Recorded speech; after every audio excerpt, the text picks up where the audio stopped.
원래 요한복음 1장 1절부터 14절까지 다 봐야 되는데 양이 좀 많기 때문에 중간 부분은 제가 설교를 하면서 말씀을 드리고요. 그래서 1장 1절과 1장 14절 두 절 말씀만 제가 하겠습니다. 먼저 1절입니다. 태초에 말씀이 계셨다. 그 말씀은 하나님과 함께 계셨다.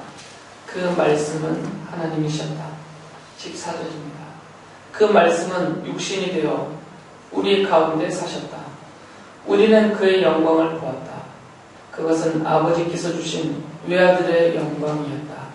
그는 은혜와 진리가 충만하였다. 우리 주일 학생들은 이 1절 말씀을 외우는데 5분도 안 걸리더라고요. 여러분은 한 1분이면 다 외울 수 있을 것 같은 기대가 듭니다. 이건 세 문장으로 되어 있습니다. 첫째는 태초에 말씀이 계셨다. 두 번째는 그 말씀은 하나님과 함께 계셨다. 세 번째는 그렇기 때문에 그 말씀은 하나님이셨다. 이게 세 문장으로 되어 있어요. 한번 해볼까요? 다 같이 시작. 태초에 말씀이 계셨다. 그 말씀은 하나님과 함께 계셨다. 그 말씀은 하나님이셨다. 요한복음 1장 1절 말씀. 이제 이거 보지 말고 제가 그 정도 모를 것 같아요. 나를 봐 이상 이쪽 쳐다보지 못해. 다시 한번 은혜야 빛을 좀 가려라. 좀 종이 아파서 그래. 한번 해봅시다. 1절만 외워도 돼요. 태초에 시작. 태초에 말씀이 계셨다. 그 말씀은 하나님과 함께 계셨다. 그 말씀은 하나님이셨다. 요한복음 1장 1절 말씀. 이제 제가 한마디만 더 하면 설교는 끝나요. 그 말씀은 예수님이십니다. 그게 14절의 이야기예요.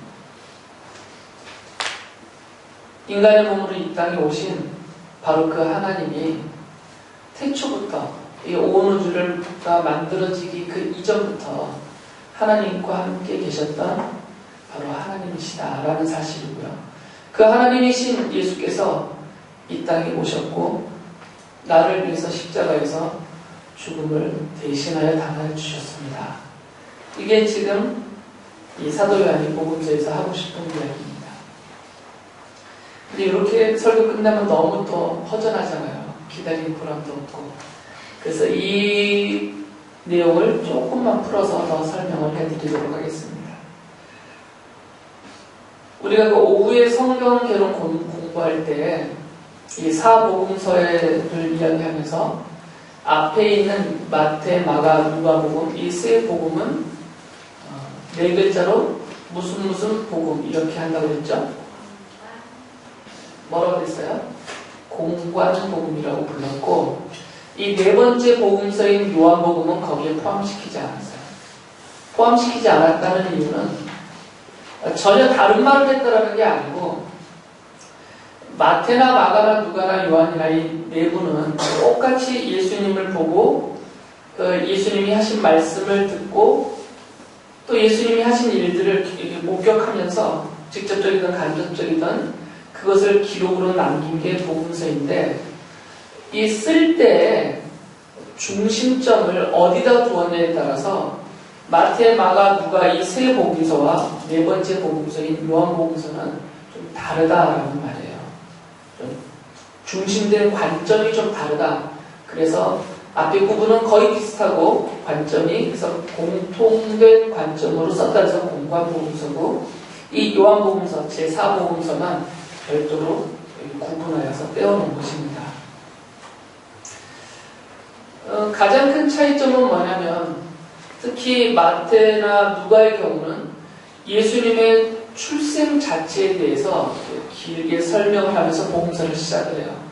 마가복음에서는 그 부분은 생략하고 바로 예수님의 사역을 이야기하지만 그러나 마가복음서도 마찬가지예요. 그 전체적인 흐름과 내용을 보면 마태이든 마가이든 누가이든 무엇을 강조하려고 했냐면 이 십자가에서 너희들이 못 박아 죽인 이 예수라는 이분이 누구시냐? 그분은 그리스도시다. 소위 너희들이 부른 다윗의 자손이고 히브리어로는 메시아이고 헬라어로는 그리스도라고 불리워지는 우리의 구세주시다. 이것을 강조하고 가르치고 증거하는 것에 집중을 했어요. 그런데 요한복음은 이분들하고는 좀 다른 관점으로 다른 식으로 표현을 합니다. 그래서 요한복음에는 예수님을 다윗의 자손이라고 부르는 표현이 한 번도 안 나와요. 다윗의 자손이라는 표현이 딱 한 번 나오는데 그것도 예수님이나 제자들이 한 말이 아니고 유대인들이 질문 형태로 자기네끼리 하는 말로 예수라는 저 사람이 과연 다윗의 자손이냐 이런 식으로 하는 말이에요. 다윗의 자손이 어디 나사렛이라는 촌동네에서 태어나겠느냐 이런 식으로 자기네끼리 말할 때 한 번 딱 써봤고 요한복음 전체 21장까지 이 전체 내용 중에 예수님을 다윗의 자손이다라고 표현한 구절은 한 군데도 없는 거죠. 그러나 마태나 마가나 누가는 예수님을 다윗의 자손이라고 여러 차례 표현하고요. 또 여러 사건과 또 하신 말씀, 구약의 예언들을 인용해 가면서 이것을 이렇게 직접적으로 또 간접적으로 계속 설명하고 증명하려고 애를 썼던 것이죠. 근데 요한은 전혀 이렇게 다른 관점에서 예수님을 설명해요. 그래서 요한복음 1장 1절 첫 시작에 보면 우리가 조금 전에 배웠던 것처럼 태초에 말씀이 계셨다라고 하면서 이 말씀에 대한 설명을 시작해요. 우리말로는 말씀이라고 번역을 했는데 사실 이게 우리가 기본적으로 알고 있는 말씀이라는 그런 단어의 의미로는 충분한 표현이 안 되는 말이에요. 그러니까 그리스 말로는 로고스라고 되어 있는데 이 로고스라는 이 단어가 우리말로 번역할 때 적합한 번역이 없어요.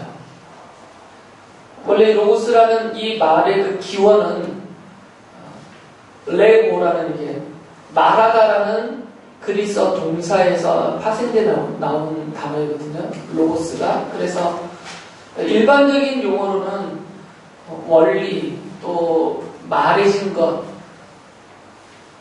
또 말씀, 어떤 기원, 선포 이런 등등의 단어 뜻을 갖고는 있지만 지금 사도 요한이 이 복음서에서 태초부터 로고스가 있었다라고 말할 때 그 로고스의 개념은 일반적인 사람들이 쓰는 글이나 또 말 속에서 쓰는 그 로고스라는 의미하고는 전혀 다른 의미를 갖고 있거든요.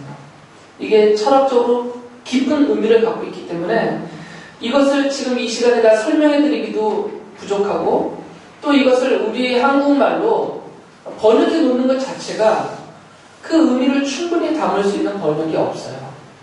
그나마 이 말씀이라는 표현이 가장 근접한 표현이긴 하죠.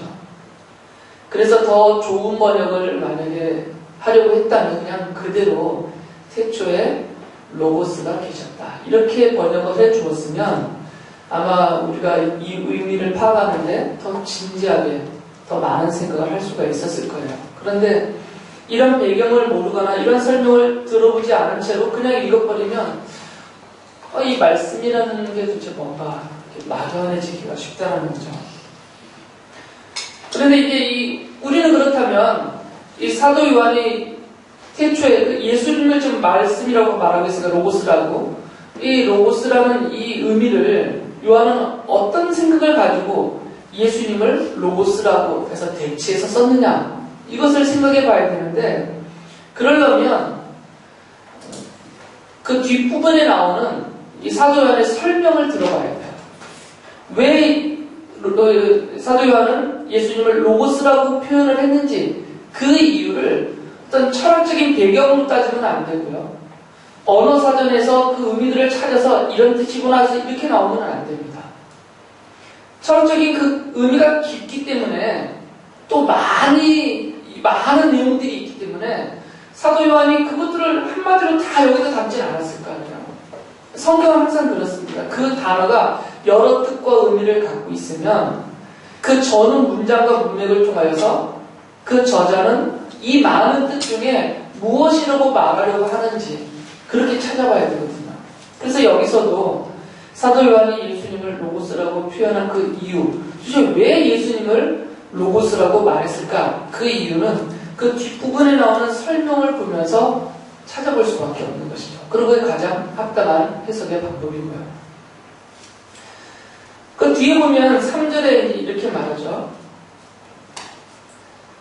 그는 2절 보면 그는 태초에 하나님과 함께 계셨다. 그 밑으로 보면 3절부터 보면 모든 것이 그로 말미암아 창조되었으니 그가 없이 창조된 것은 하나도 없다라고 말하고 있어요.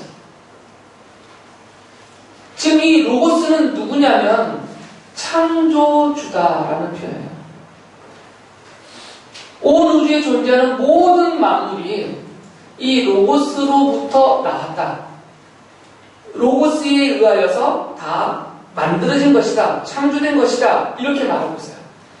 그러니까 이 로고스는 누구냐면 창조주다라는 말이에요. 이렇게 보면 이 로고스의 그 어떤 그 뜻 중에 근본된 원리라는 뜻이 있거든요. 근본된 원리. 그러니까 모든 것은 다 원리가 있어요. 오늘 사과가 여기 하나가 있다면 이 사과가 실존하게 되는 그 이유, 원인이 있거든요. 그건 뭐냐면 사과 나무인 거죠. 사과 나무가 있기 때문에 사과가 나온 거죠. 그리고 또 이 사과 나무라는 것도 이 땅에 사과 나무로서 실존할 수 있는 또 그 원인, 그 이유가 또 근본적인 게 있지 않겠어요? 이렇게 계속 따져 올라가다 보면 이 온 우주가 존재하게 된 가장 근본적인 원리가 있다는 거죠. 철학자들은 그것을 로고스라고 불렀어요. 헬라 철학자들이. 그러니까 사도 요한이 이제 그런 용어를 채택을 한 거죠. 그러면서 요한이 가르치고 있는 말씀은 뭐냐면 예수님께서 바로 창조주이시다. 모든 만물이 그로부터 말미암다. 그러니까 이 로고스이신 예수께서 모든 만물을 창조하셨다. 이것을 강조하기 위해서 로고스라는 말을 쓴 것이에요. 그러니까 단어는 로고스라고 되어 있지만 우리가 읽을 때는 이제는 바로 이해할 수가 있습니다. 태초에 창조주가 계셨다라는 거죠. 그 창조주는 누구냐? 하나님과 함께 계신 분이신데 그분이 바로 하나님이셨다라고 말씀하고 있습니다. 그리고 그분이 14절에 보면 육신을 입고 우리와 같은 인간의 육신을 입고 이 땅에 오셔서 우리와 함께 계셨다라고 말씀하고 있어요. 그것은 인간의 모습으로 오신 예수 그리스도를 말하죠. 그러니까 이 예수님은 누구시냐? 유대인들이 잡아서 십자가에 못 박아 죽여버린 이 예수님은 누구시냐? 그분은 로고스인데 그분을 왜 로고스라고 불렀냐면 그 예수님이 바로 창조주 하나님이시기 때문이다. 지금 사도 요한은 그것을 말하고 있는 거죠. 그리고 이 뒤에 뒤이어서 요한은 그의 복음서 전체를 통해서 이 사실을 이제 애써서 증명하며 증거합니다. 예수께서 하나님이시다. 예수께서 창조주 하나님이시다. 그 로고스이신 예수님이 창조주 하나님이시고 그 창조주이신 하나님이 나 때문에 이 땅에 인간의 몸으로 오셔서 십자가에서 죽임을 당하셨다. 이 부분을 지금 사도 요한이 말하고 있는 거죠. 그러면서 예수님이 직접 자신을 하나님이라고 말씀하신 내용들을 5장 18절에서 이렇게 유대인들의 입을 통해서 말씀하죠. 유대인들이 이로 말미암아 더욱 예수를 죽이고자 하니 이는 안식일을 범할 뿐만 아니라 하나님을 자기 친아버지라 하여 자기를 하나님과 동등으로 삼으심이라. 그러니까 예수님도 자기 스스로 뭐라 말씀하셨냐면 유대인들을 향해서 하나님이 내 아버지다. 그리고 나도 하나님이다. 이렇게 말씀하신 거죠. 세례 요한도 이 예수님을 가리켜서 1장 33절을 보면 내가 보고 그가 하나님의 아들이심을 증언하노라 하니라 라고 하고 있어요. 하나님의 아들이라는 표현은 하나님이다라는 것과 같은 단어예요. 그러니까 세례 요한도 예수님을 하나님이다라고 말하는 거죠. 또 예수님의 그 부름받은 제자 중에 나다나엘도 1장 49절에 보면 나다나엘이 대답하되 랍비여, 이 랍비는 예수님을 향하여 한 말입니다. 당신은 하나님의 아들이시오, 당신은 이스라엘의 임금님이로소이다 라고 말을 해요. 이런 증거들이 예수께서 하나님의 아들이시고 예수님께서 하나님이시라는 이런 증거가 요한복음 전체에 계속 이어져 나가요. 그래서 맨 마지막 부분에까지 이것이 계속 지속되다가 마지막에 등장하는 인물이 누구냐면 제자 중에 한 명이 도마인데, 이 도마가 이렇게 말을 해요. 20장 28절을 보면 도마가 대답하여 이르되 나의 주님이시오 나의 하나님이시니이다 라고 말을 해요. 이게 도마를 통한 사람들의 예수님의 직접 증언과 또 제자들과 간접적인 사람들의 증언을 통해서 요한이 말하고자 했던 그런 내용들입니다. 예수님이 누구시라고요? 하나님이시라고. 창조주 하나님. 그러면서 요한이 요한복음 20장 30절 31절에서 요한복음 전체를 쓴 목적을 밝히고 있다라고 말씀드렸었잖아요. 그 중에서 31절에 보면 이런 말을 해요. 오직 이것을 기록함은 너희로 예수께서 하나님의 아들 그리스도이심을 믿게 하려 하며 또 너희로 믿고 그 이름을 힘입어 생명을 얻게 하려 함이니이다 라고 말하고 있어요. 그러니까 예수님의 직접적인 증언, 그리고 세례 요한과 제자들과 주변 사람들의 이런 또 간접적인 증언, 이 전체 증언을 통해서 지금 이 사도 요한이 그것들을 기록하면서 목적을 어디에 두었냐면 이 예수가 바로 십자가에 나를 대신해서 죽임당하신 이 예수가 하나님의 아들이요 곧 창조주 하나님이시고 바로 이분이 나를 대신하여 죽으시면서 내게 영원한 생명을 주신 분이시다. 이것을 밝히기 위해서 요한복음서를 썼다라고 말하고 있는 거죠. 이게 요한복음서 전체의 핵심되는 내용입니다. 그러니까 요한복음서를 읽으면서 이 사실을 깨닫지 못한다면 진지하게 더 다시 한번 봐야 돼요. 다시 한번 살펴보면서 십자가가 생각이 나야 되고 그 십자가에 못 박히신 예수님을 연상을 해야 되고 그분이 바로 나와 온 우주를 만드신 창조주시고 하나님이시고 그러면 이해가 안 되는 거죠. 왜 그분이 나를 위해서 이 땅에 오셨느냐. 왜 그런 하나님이 창조주 하나님이 나 같은 이런 보잘것없는 자를 위해서 십자가에서 죽임을 당해주셨느냐. 인간의 이성으로는 이해가 될 수 없는 거예요.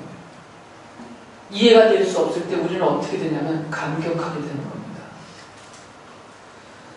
제가 그럴 수는 없을 것 같고요. 죽을 때까지. 만약에 제가 요즘 누가 힘드실까요? 만약에 김영수 성도님이 제일 앞에 있으니까 경제적으로 너무 힘이 들어요. 그래서 그것을 보고 제가 김영수 성도님 통장에 몰래 돈을 넣어줬어요. 얼마나 넣으면 좋아요? 어느 정도? 말을 말로 하는 거니까 그냥 막 아무거나 얘기해줘. 어느 정도 받으면 감격하겠어요? 100만 원? 중국 돈 100만 원? 중국 돈 100만 원이면 한국 돈으로 얼마쯤 되나요? 한 4억? 1억 8천밖에 안 돼요? 100만 원이? 별거 안 돼?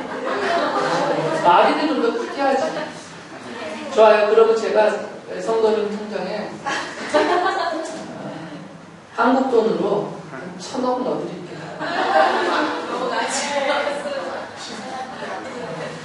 아무리 뻥이긴 하지만 기분은 좋죠?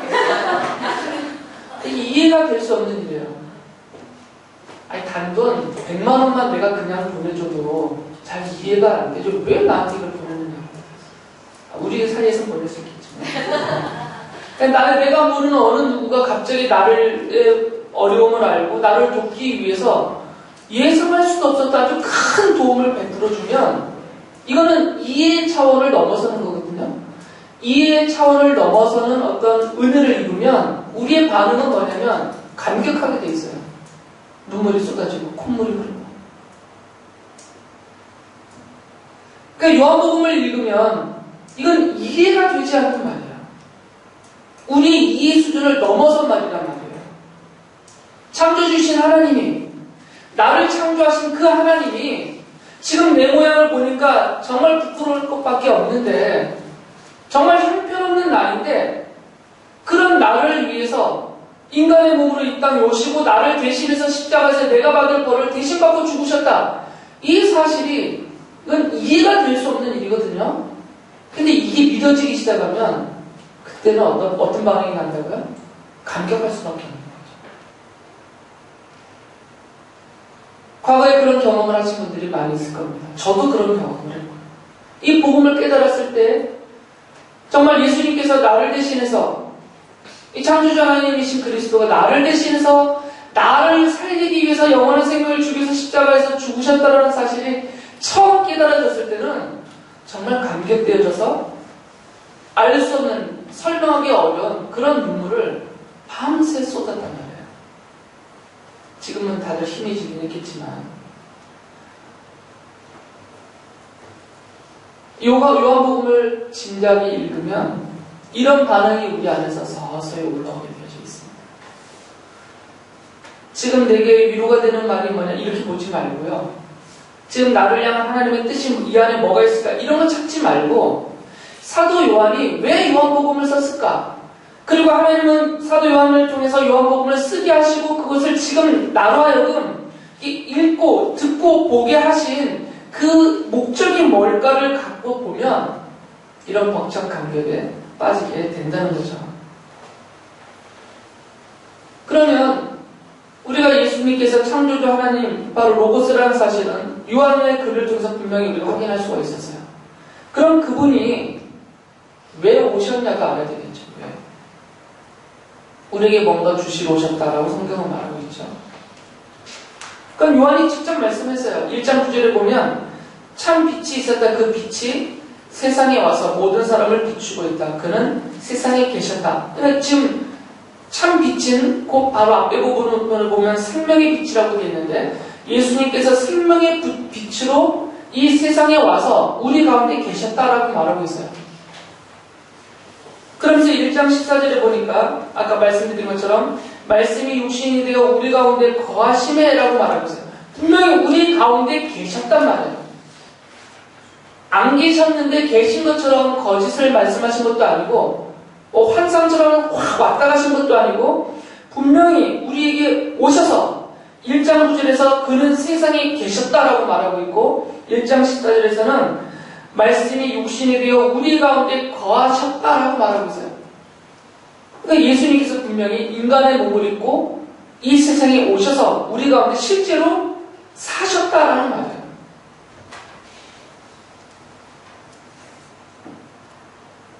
그래서 그 예수님이 창조주이신 하나님, 곧 예수님이 이 땅에 오셨을 때는 어떤 모습으로 오셨냐면 그리스도, 곧 메시아, 구세주로 오셨다라고 성경이 말하죠. 그래서 요한복음 11장 27절에서 그 마르다가 이런 고백을 해요. 이르되 주여 그러하외다. 주는 그리스도시요 세상에 오시는 하나님의 아들이신 줄 내가 믿나이다 라고 말해요. 그러니까 예수님께서 그리스도로, 메시아로, 우리의 구세주로 이 땅에 오셨다라는 것이죠. 다시 정리해서 말씀드리면, 예수님은, 우리가 믿고 있는 예수님은 누구시냐? 그분은 본래 로고스이신데, 그 로고스라고 표현된 이유는 그 예수님이 바로 창조주 하나님이시기 때문이라는 거죠. 이 창조주 하나님이 인간의 몸을 입고 이 땅에 오셔서 우리 가운데 계셨다. 근데 우리 가운데 계실 때 예수님의 모습은 어떤 모습이었냐면 바로 그리스도셨다라는 거죠. 메시아라고도 말하고 우리말로 하면은 구세주신 것이에요. 그래서 성경이 그런 고백들을 합니다. 그러면서 3장 15절에 보면 가능하면 요한복음 안에 있는 성경 말씀만 갖고 말씀을 드리려고 좀 하고 있어요. 여기에만 이런 말씀들이 있다는 게 아니고요. 다른 성경, 모든 성경에 다 이야기를 하고 있지만 지금은 요한복음서를 보는 날이니까 요한복음 안에 있는 구절들만 갖고 최대한 말씀을 드리려고 해요. 요한복음 3장 15절에 보면 이렇게 말씀하세요. 이는 그를 믿는 자마다, 예수님이 왜 이 세상에 오셨는지 이유를 말해주는 겁니다. 이는 그를 믿는 자마다 영생을 얻게 하려 하심이니라 라고 말하고 있어요. 예수님이 왜 오셨느냐? 영생을 주기 위해서 오셨다는 겁니다. 영생은 영원한 생명의 주님 말이죠. 아까 말씀드린 대로 요한복음 20장 31절에서 요한복음서를 쓴 목적 중에 뒷부분에 이런 말씀을 했어요. 우리가 예수를 하나님의 아들 그리스도로 믿고 그 믿음으로 말미암아서 영생을 얻게 하기 위하여서 내가 이 복음서를 썼노라 라고 말을 했어요. 그러니까 최종적인 결론은 뭐냐? 요한이 예수님을 하나님이라고 말하는 이유도, 그분을 창조주라고 말하는 이유도, 그리고 그분이 이 땅에 그리스도로 오셔서 십자가에 못 박여 나를 대신해 죽으신 이유, 이 모든 것의 마지막 결론이 뭐냐? 내게 뭘 주시기 위해서라고요? 영생을 주시기 위해서다. 이게 요한의 결론이에요. 그러니까 예수님이 창조주이신 예수님이 왜 이 땅에 인간의 몸으로 오셨느냐? 우리에게 영원한 생명을 주기 위해서다라는 것입니다. 주일학교 때 이렇게 표현하니까 아이들이 잘 이해를 했어요. 10살짜리 생명이 있고, 김영하 집사님 뻥친 대로 34살짜리 생명이 있고, 몇 살이냐 그랬더니 자기가 34살이래. 저의 경우는 53년짜리 생명인 거죠. 만약에 제가 오늘 밤에 죽어버리면. 이 자리는 여러분이 오늘 동시에 다 죽었다 그러면 각자 그게 자기의 생명이에요. 그래서 저는 제 경우는 53년짜리 생명인 거죠. 제 생명은. 53년 살다 죽어버렸으니까.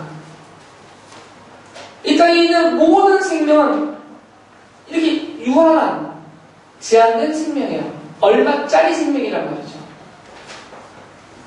그런데 예수님은 이런 얼마짜리 생명이 아니라 우리에게 영원한 생명을 주시기 위해서 오셨다라고 말하고 있어요.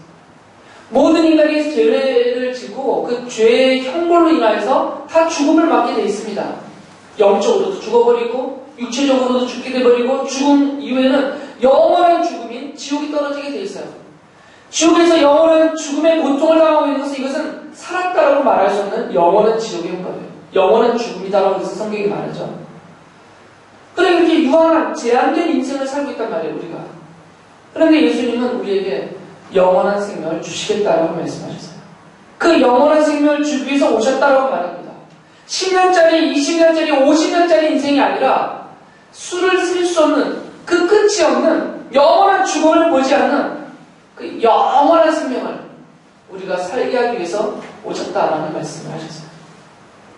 그러니까 이 영원한 생명을 하나님께로부터 예수님을 통해서 받은 자들에게는 죽음이라는 것은 그냥 하나의 단어일 뿐이에요. 저기 보이는 문과 같다는 말이죠. 육체가 죽는 그 순간은 다른 문이 열려서 천국의 삶으로 들어가는 것이에요. 그러니까 죽음이라는, 우리가 생각하는 죽음이라는 이것은 소멸이 아니라 영생을 소유한 자들에게는 다른 단계로 넘어가는 순식간에 열고 들어가는 문에 불과한 것이죠. 그러니까 우리에게는 영원한 생명이다라고 말씀하신 것입니다. 그래서 8장 12절에서 이렇게 한 번 더 예수님이 강조하셨어요. 예수께서 또 말씀하여 이르시되 나는 세상의 빛이니 나를 따르는 자는 어둠에 다니지 아니하고 생명의 빛을 얻으리라. 나를 따른다는 얘기, 예수님을 믿는다는 거죠.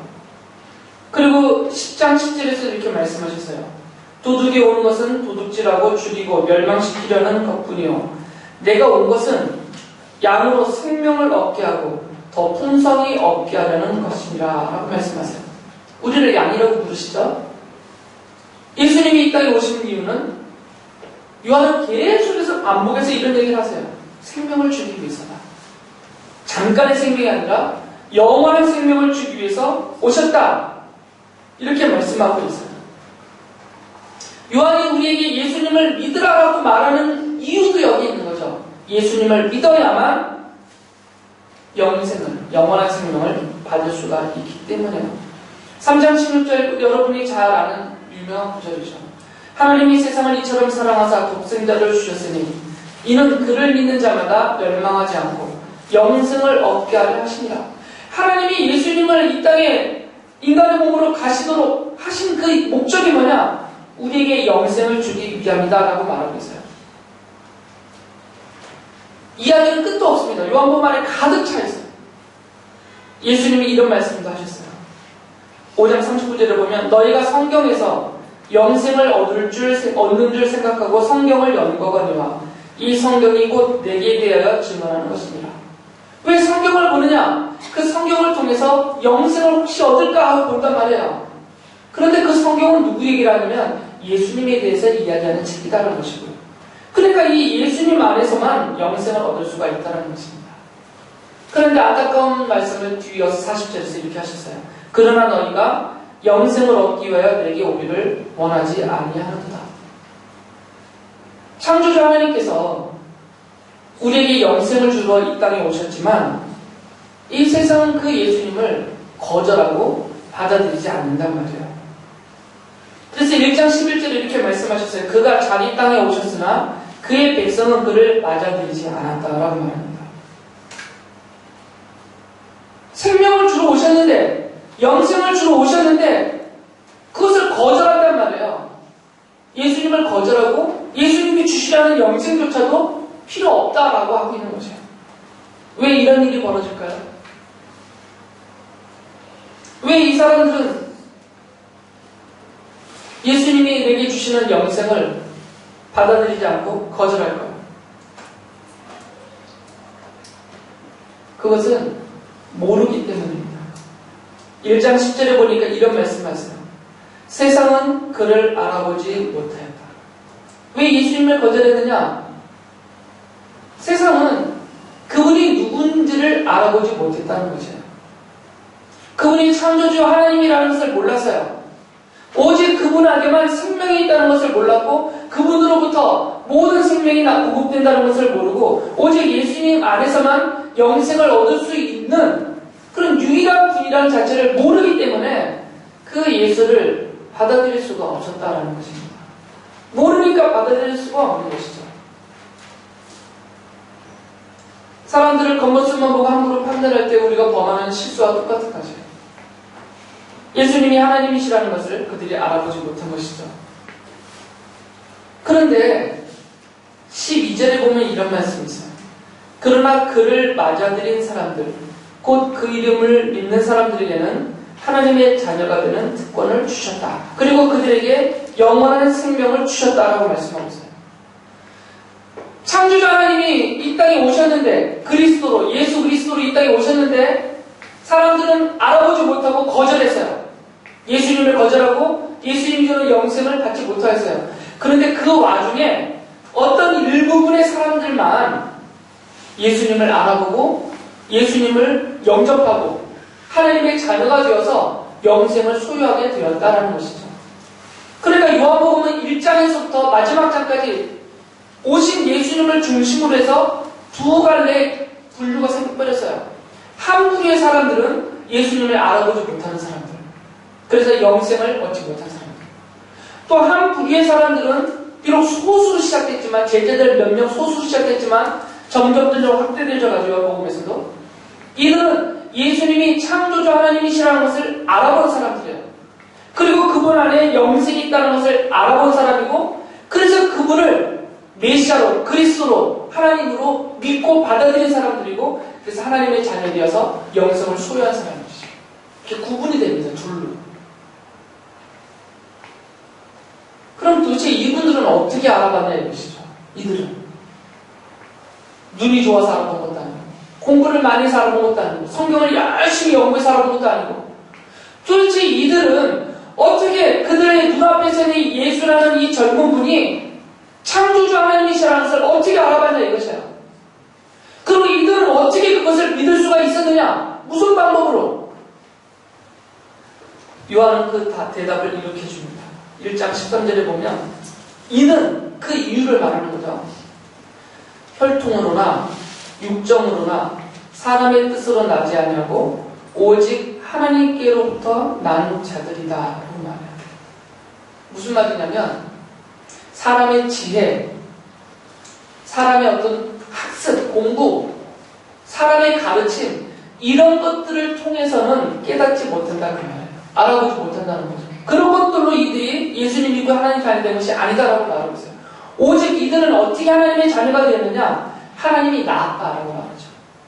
다시 말하면 하나님이 하나님의 자녀가 되게 만드셨다라는 거죠. 하나님의 자녀가 되게 만들어 주시니까 예수님을 알아본 것이에요.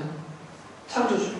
그분 안에 영원한 생명이 있다는 것을 믿게 된 것이고, 그 예수님이 자신을 위해서 십자가에서 죽임을 당하셨다는 것을 믿게 된 것이고, 그래서 하나님의 자녀가 되고 영원한 생명을 소유하게 되었다는 거죠.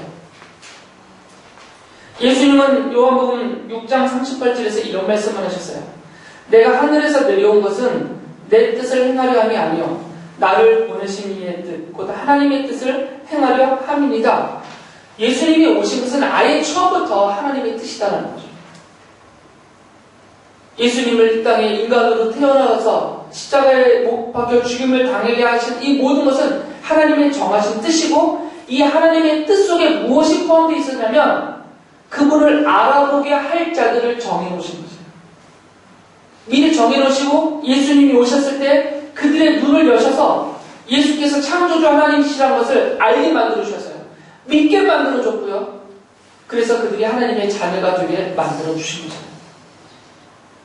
그렇기 때문에 이 모든 것은 하나님의 은혜일 수밖에 없는 거죠. 여러분은 영원한 생명을 소유한 하나님의 자녀들입니다. 잘나서도 아니고요. 성경 많이 읽어서도 아니고, 가문이 좋아서도 아니고, 몇 대째 내려오는 믿음의 가정에서 내가 출생했기 때문이 아니라고요. 이 자리에 여러분이 앉아서 하나님의 자녀라는 그런 호칭을 가질 수가 있고, 그런 이름을 가질 수가 있고, 그리고 하나님을 아버지라 부르면서 이렇게 예배할 수 있고, 죽음을 두려워하지 않고 영원한 천국의 삶을 바라보면서 영생의 삶을 지금부터 시작할 수 있게 된 이 모든 것은 한 톨만큼도 내 자신 안에, 여러분 안에 어떤 근거도 이유도 없는 것이에요. 하나님이 그렇게 하셨기 때문입니다. 그것이 하나님의 뜻이기 때문이에요. 나를 미리 태초부터 나를 정해놓으셨고, 때가 되어서 내가 예수님을 알아보게 만들어주셨고, 하나님이 정하신 때가 되어서 하나님의 뜻대로 하나님의 손에 의해서 교회로 이끌림을 받게 하셨고, 성경 말씀을 보고 듣고 깨달아서 하나님의 자녀로 천국의 영생을 좀 소유하며 살게 하신 것이에요. 그래서 요한이 1장 16절에서 이런 말씀하십니다. 우리는 모두 그의 충만하면서 선물을 받되 은혜에 은혜를 더하여 받았다. 은혜밖에 없다 이거죠. 오직 하나님이 내게 베푸신 은혜밖에 없다. 이것이 참된 믿음의 모습인 것입니다. 하나님 앞에서, 그리고 교회 앞에서, 성도들 앞에서 나의 무엇인가를 요만큼이라도 말하고 있다면, 요만큼이라도 그것을 보이려고 애쓰고 있다면, 이것은 하나님의 뜻에서 완전히 벗어난 것이에요. 오직 은혜인데, 오직 하나님이 나라의 은혜로 베푸신 영생이고 하나님의 자녀의 특권이고 천국의 기업인데, 내 이름으로 내가 앞에 내세울 것은 아무것도 없는 것이죠. 근데 이것을 잊어버리면 자꾸 자신의 것이냐, 내가 뭔가 좀 대단한 것이냐, 자꾸 자신을 말하게 된다는 거죠.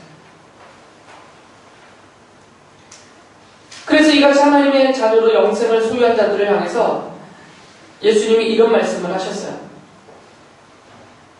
마태복음 16장 26절을 보면, 사람이 만일 온 천하를 얻고도 제 목숨을 잃으면 무엇이 유익하죠? 사람이 무엇을 주고 제 목숨과 바꾸겠느냐라고 말하고 있어요. 천하의 모든 것을 얻었다 하더라도 죽어버리면 끝이다 하는 거죠. 그 재벌들이 죽으면서 얼마나 원통했겠어요. 자기가 벌어놓은 그 많은 걸 다 놓고 가야 되니까. 세상 권력을 다 차지했던 왕들이, 대통령들이 죽어가면서 얼마나 힘들었겠어요. 그 권력을 다 포기하고 가야 되니까. 못 가져간다니까요. 목숨을 잃어버리면 권력이든 재물이든 명예든 땅이든 기업이든 다 의미가 없는 것이에요. 제일 중요한 게 목숨인 거죠. 생명이 제일 중요한 거죠. 영원한 생명을 소유한 자로 자기 때문에 우리의 삶은 요한복음에서 계속 강조하는 내용은 뭐냐면, 썩을 양식을 얻기 위해서 애쓰지 말아야 돼요. 우리가 이 세상에 세상에서 얻는 것은 썩을 양식뿐이다. 그래서 6장 27절에 이런 말씀하세요. 썩을 양식을 위하여 일하지 말고 영생하도록 있는 양식을 위하여 하라. 이 양식은 인자가 너에게 주리니 인자는 아버지 하나님께서 인치신 자니라. 그러니까 이 두 부류의 사람이 이렇게 나눴다는 거죠. 예수님을 알아보지 못하고 사는 사람들, 영생을 소유하지 못하고 사는 사람들은 썩을 양식을 얻고자 애쓰고 사는 사람들이 정신없이 얻어봤자 썩어질 것이죠. 죽으면 다 끝나는 것들. 그러나 영생을 소유하는 하나님의 자녀들은 썩지 않을 양식을 찾고자 산다고요. 썩지 않는다는 얘기는 다른 말로 하면 영원하다는 거죠. 그러니까 영원한 것을 찾고 사는 자들이라는 것입니다. 영원한 생명을 가졌으니까. 내가 영원한 생명을 누리기 때문에 지금 내가 갖고 있는 것이 영원할 것들을 찾는다 그 말이에요. 그러니까 썩을 양식들은 별로 중요하지 않다 그 말이죠. 이것이 은혜입니다. 이 은혜를 깨닫고 감격하면서 날마다 하나님의 베푸신 은혜를 감사하면서 그 은혜의 징표인 십자가를 바라보면서 천국의 영원한 생명을 목적하고 바라보면서 이 땅에서부터 썩을 세상의 양식에 매이지 않고 영원한 천국의 영생을 바라보며 사는 자들이 성도이고, 이것이 성도들의 아주 단순하면서도 전혀 다른 길이 없는 오직 성도들의 삶의 유일한 길이고 모습이다라는 것입니다. 사도 요한은 요한복음을 통해서 이 사실을 가르쳐주면서 이 모든 일을 이루신 창조주 하나님이신 예수 그리스도의 영광을 선포하고 있는 것이죠. 하나님께서 이 땅에 오셔서 나를 위해서 대신 죽어주신, 그래서 그 영광을 드러내게 하시는 이 모든 것들이 이 요한복음서의 전체 가르침입니다. 이 가르침을 다시 한번 받으셔서 썩을 세상의 양식을 쫓는 어리석고 미련한 그런 인생이 아니라 영생을 소유한 자로, 영원한 생명을 소유한 자로 영원한 천국의 삶을 그리워하고 바라보고 지금부터 주의 은혜로 살아가는, 그 은혜 안에 살아가는 여러분들이 되기를 바랍니다.